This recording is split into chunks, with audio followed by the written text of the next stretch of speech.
Hey, I'm Craig, and today for the Snowboard Guide, we're going to check out the new 2026 Blossom by Burton Snowboards.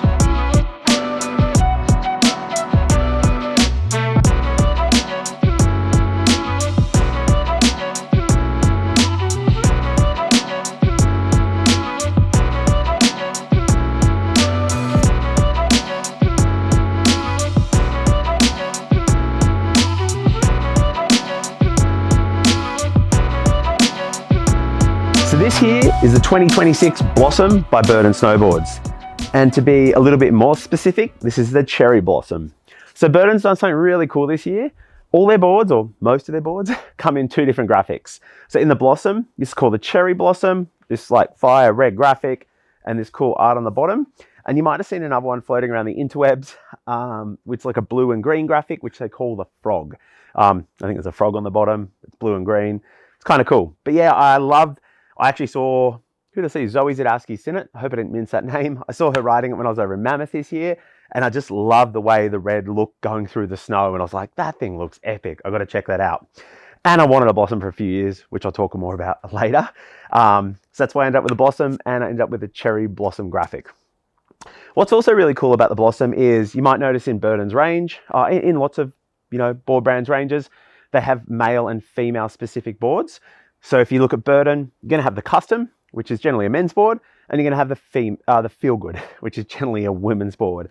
I believe the Blossom is like a unisex shape. And like I said, you've got Zoi Sadowski-Synnott riding it, and then you've got like Zeb Powell riding it. So all the top riders are grabbing the Blossom when it comes to something more specifically for the park. And the Blossom, to do that, comes in a whole range of sizes. So I think the Blossom starts at a 144 and it goes through to a 162. I've been kind of riding smack bang in the middle, which is the 155. And looking over the 155 in a little bit of detail, it's going to be 155 long.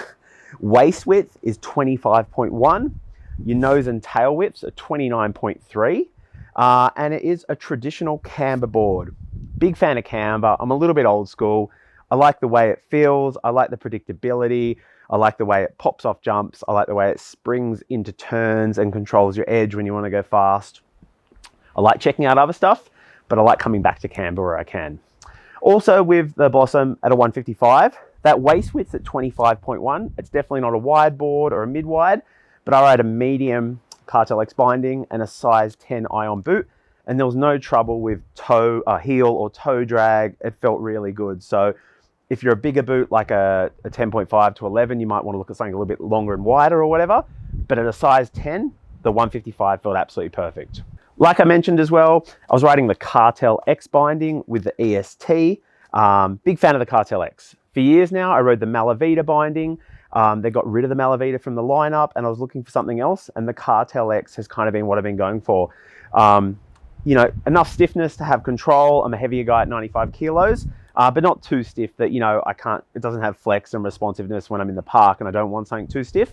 And for a boot, I rode the Burton Ion boot. And again, size 10, so heel and toe, no issues. Feels really comfortably.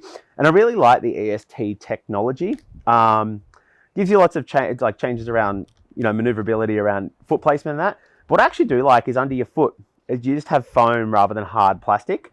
And I feel like it's got really good board control. Probably talk about that in a future review, maybe looking at some bindings in detail. But I feel like it gives you really good board control because you're not so far removed, from the snow.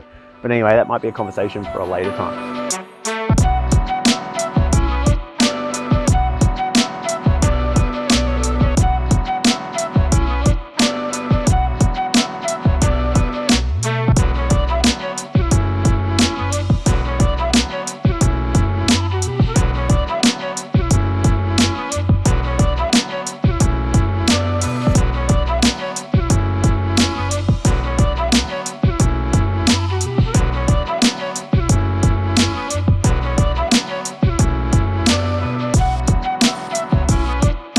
So yeah, I've been riding the Burton Blossom in Australia. Our season's winding down, and I've been riding it for the last 2 months. I've had it for a while now. Funnily enough, earlier in the season, we did a review of the Burton Custom. I took it overseas and I got the 158, and I love the Burton Custom. I hadn't ridden one before. Don't know why I waited 30 years to ride one, but I was like, that feels epic. But in Australia, that was in Whistler and Mammoth where I rode that. In Australia, I don't think I'm gonna want that length. I'm gonna want more control, something that's shorter and snappier. So I grabbed the custom at a 156. That ended up kind of being my daily driver. So between my review boards and different things I was checking out, I'd come back to that 156 custom until I got the Blossom. I got on the Blossom. I thought it was going to be more of a park board, not a lot of nose and tail, kind of shorter. But in our resorts, you know, excluding riding POW, there was nothing the Blossom couldn't do. On groomers, you know, it had the stiffness, the way it would flex through the camber, through turns and edge control. It felt really fast, felt really responsive. You know, just around groomers, side hits, felt really poppy, really quick. I really, really enjoyed it. And as the Blossom is known, it is a park board.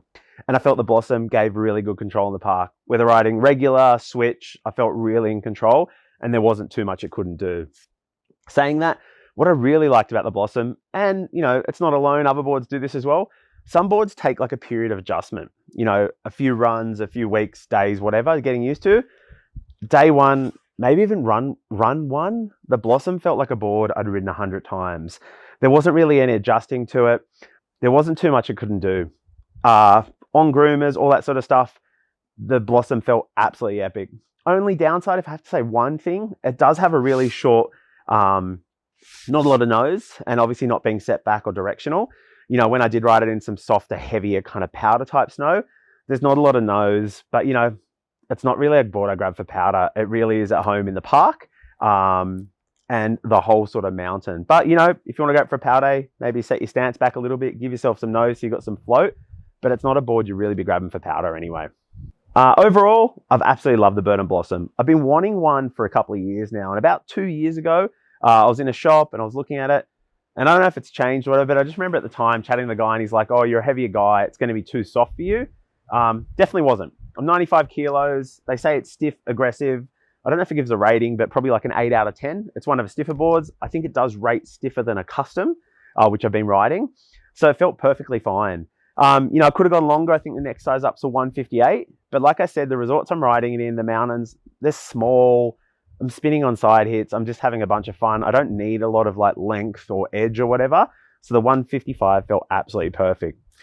Overall, I loved it. It was easy to ride. It worked well from run one on day one. And it was just so easy to get used to. I want to thank the guys at Burton Australia for the opportunity to check it out. And I hope you get a chance to check one out too. Thanks so much for watching.